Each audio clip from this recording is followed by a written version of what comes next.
For example, this is Expressions with Kezawangmo. Music for centuries has always been a huge part of self-expression. It tells stories of the past, communicates an identity, and helps share one's own intimate emotions. With the advancement of the world, a developing country like Bhutan has been able to create its own character through music with varying genres and talented artists of different age groups. It is because of this passion that Bhutan has widened its horizons of musical creativity, and this has allowed trailblazers of Bhutanese music such as Mr. King Sonam Dorji and Mr. Ugen Dorji, popularly known as Mr. Ugen Pandey, to introduce some music to the world through their project Hidden Kingdom World Music Festival.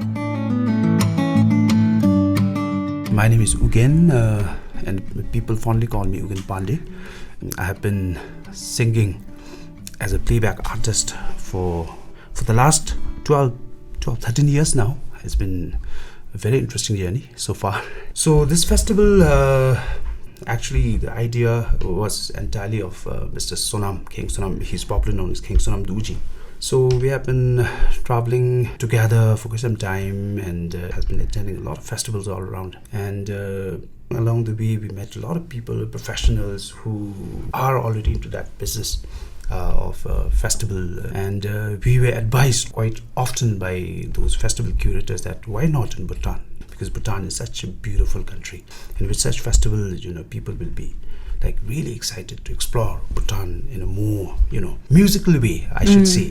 So all of this advices and all of this good wishes from them, and then push they had upon the past few years, and this entirely gave birth to this festival, Hidden Kingdom World Music Festival. And we're just starting as of now. Have been doing groundwork and some public relationships, and making a lot of connections with a lot of festivals all around the world for the past 6 years. And it's been quite challenging, but also very interesting, very fulfilling. This time we are going to start virtually. It's going to be from the 28th July till the 31st. So it'll be of four days entire program. So we'll start from 6 p.m. till 9. This is an opportunity for all of the young artists, but they'll have to be very genuine. I'll have to be very honest. They'll have to be very genuine in their art. For the past few months, I got a lot of calls from young artists.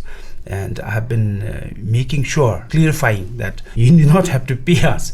Instead, you grow yourself, as an artist, and make yourself ready to be a part of this Hidden Kingdom World Music Festival, because it's just not about composing a song and coming on stage and singing and then you go. I think if you want to come, perform, make a rapport first, and make an impact from your song, and then later we can help you grow through our website, and trying to connect the specific artist with the rest of the festival. So that's how you grow, and we'll just open the door for you. I think in Bhutan, most of them play rock, slow rock, pop rock, shungda, beta. So this is two entire different genres of Bhutan. This festival wouldn't just be virtual. It's just because of the pandemic circumstances situation. With the support of Ministry of Information Communication, DYM, Delay, we have TCB who supported us, and yes, of course, there are a lot of other places who supported in terms of shoot. A first of its kind, this festival in Bhutan holds a bigger purpose than entertainment. It focuses on building the career of our young artists through various trainings and workshops. It's just not about performing. It's more than that. Basically, it's like Hidden Kingdom World Music Festival, but on the other side, it can be also called as Hidden Kingdom World Literary Music Festival that will happen in Bhutan. And it will cover a huge range of aspects of music, like workshops, one-on-one session with the professionals, like vocal training sessions, session on sound engineering, which is like very important in Bhutan. And not just that, we also will have sessions on event management, to be a festival curator, even on vocal trainings, even on management of festivals. Also, there'll be some experts who will talk about monetizing your own art. So it's about digital marketing. So we'll have some sessions there, but we cannot include all of them because of the pandemic situation, and also we are doing it virtually. So that's quite challenging. But when everything happens, basically there are a lot of things that we need to cover, and it'll be a literature festival, music literature festival, very open to anyone who can attend and wish to participate. That's one important aspect of the festival. There are going to be around 18 countries involved in this Hidden Kingdom World Music Festival, and from Bhutan we have around 11 bands and artists representing our country and our music. And today, from these 11 participants from Bhutan, we have the Yellow Pencils, O Strangers and the Naka Band sharing their thoughts on this international festival, and also gives us their 2 cents on the situation of musicians in our country.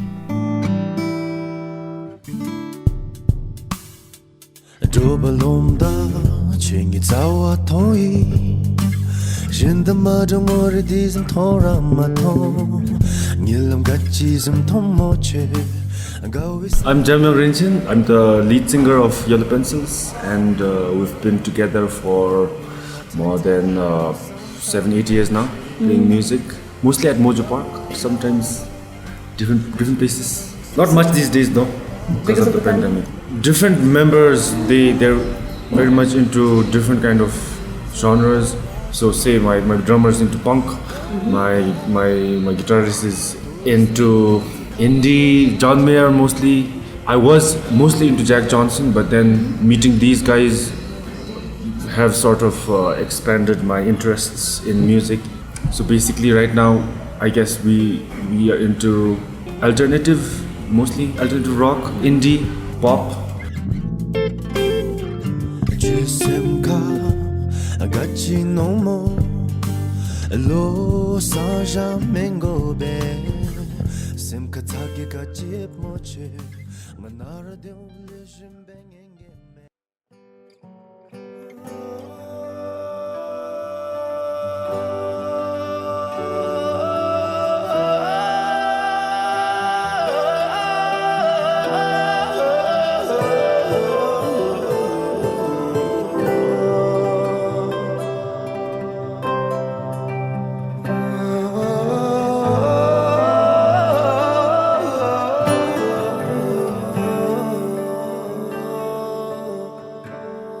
My name is Vijay and I'm from the band called O Strangers, and I'm the lead guitarist of the band. As a band, we usually work on alternative rock genre, but what we believe is that we love fusing traditional aspects of Bhutanese music with the modern rock feel to it. So that's why we call it as alternative rocks, because we have elements from traditional part and also from the modern areas as well.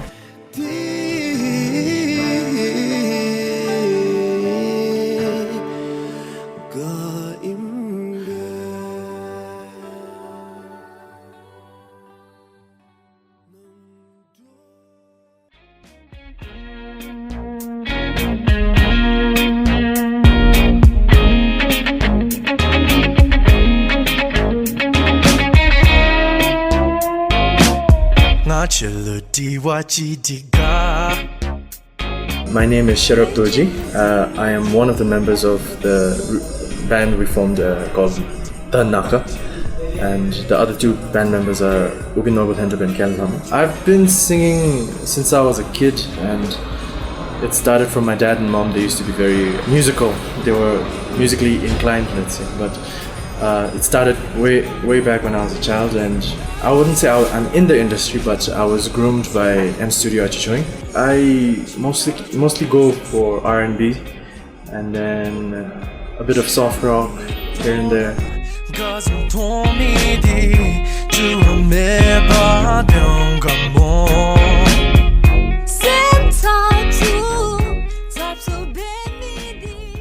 As passionate and talented as these Bhutanese musicians are, the biggest challenge they face is turning their passion into a livelihood.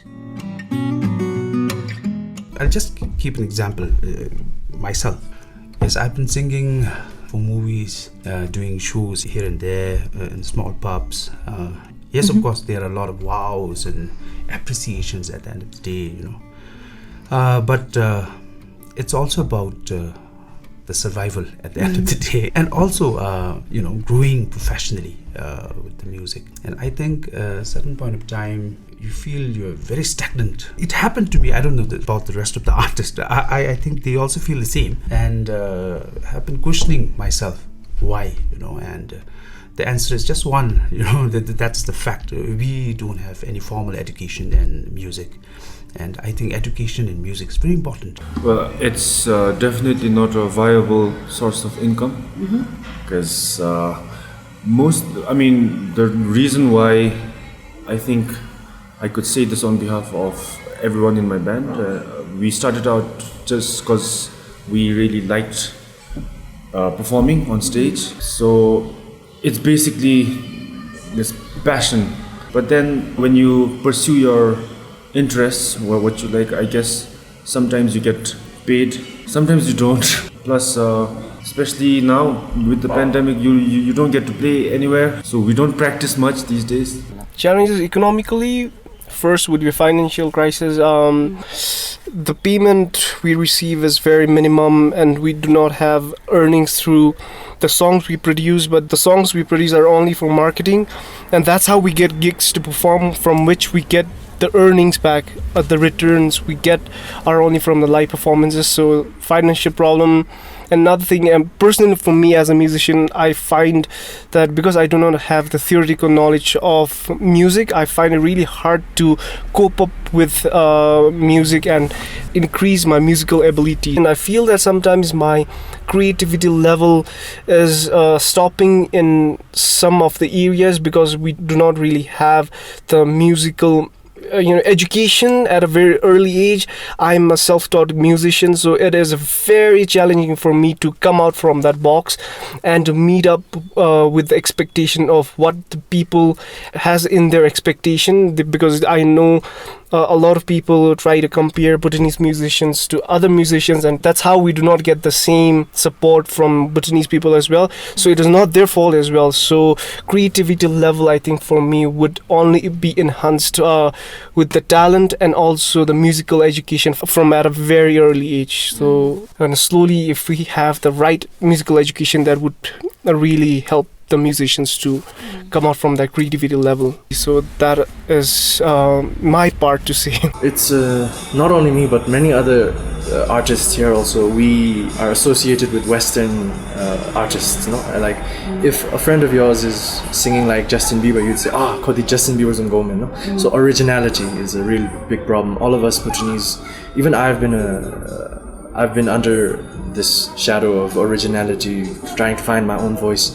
They used to call me Ed Sheeran when I was in the Zampat, and it's really hard to come out of that bubble of being called somebody else once you are referred to as them. So originality is a very, very big hurdle for us to find our own voice. We have many talented singers, and most often we end up sounding like somebody else, and when we can sound like our own selves, the harvest is very thin, but with other things we can make ends meet, and it's fun. It's better to do something that you like than be bogged down with something you don't want to. So I'm like that. For me it works. It won't work for everyone else. However, as someone who has been in this industry long enough to understand and experience these challenges, Ugen Pandey and King Sonam aims to create opportunities for these upcoming artists that they lacked in their days. For the future, I think we still have time to plan and at least think about our younger ones who really want to take music as a career. Of course, there are a lot of enthusiastic musicians here in town forming band, and I've seen them play and they're wonderful, but it's about the direction. So keeping all these points in mind, I was thinking, why not this festival? Because through this festival there are a lot of doors that will open, and by seeing this, we are making a lot of connections with the international world music festivals all around the world. So through this, I think we can help our artists connect with a lot of professionals all around the world, and we can also through our dynamic website, we can have the profile connected with the rest of the other festival websites, and if a a festival, specific festival wants a specific band from Bhutan, so they will definitely contact the festival here in Bhutan. So we'll just act as a bridge. So everything will be very transparent. So in that the band, they will get to travel and interact, and then they will have a lot of things to learn.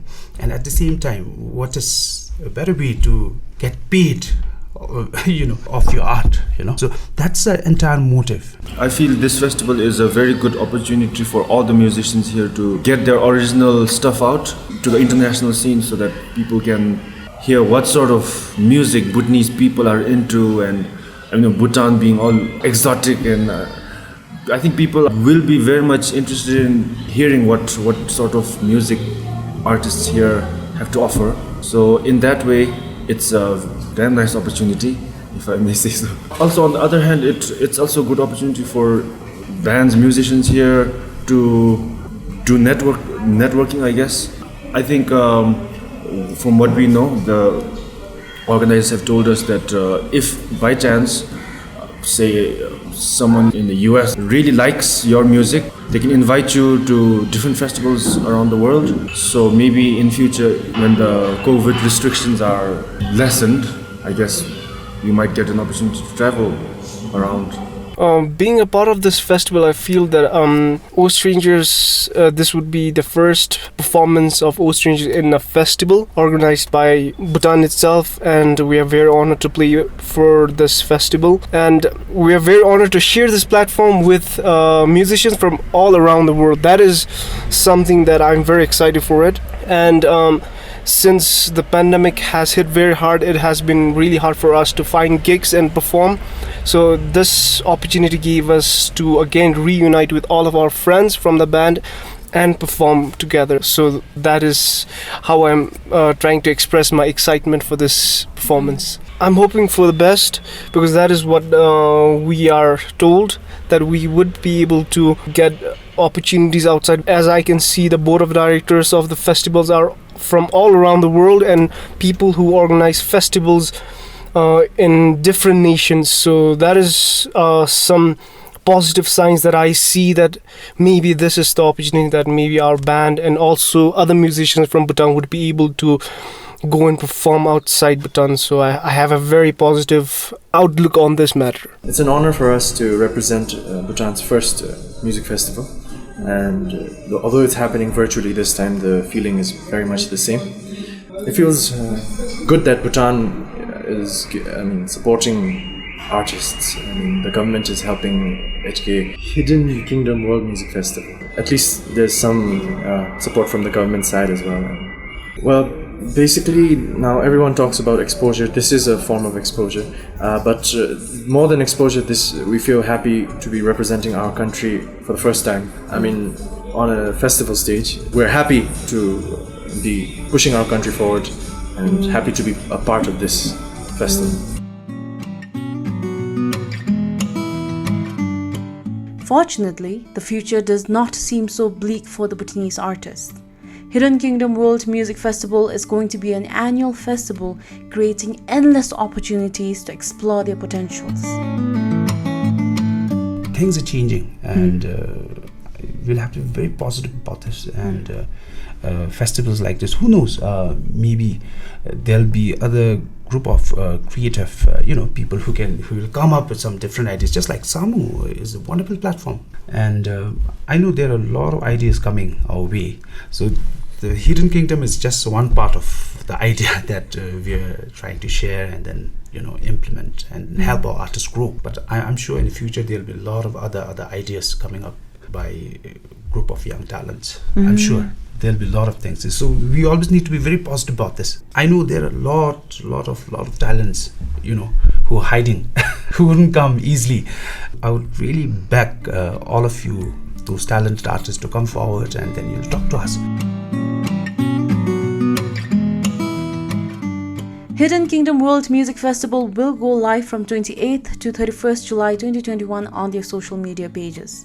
Join the Festival of the Hidden Kingdom and listen to the music from the top of the world. This is all we have for this week's segment of Expressions. Thank you for joining us. I will be back next week with another new segment only on BBS Radio. Goodbye.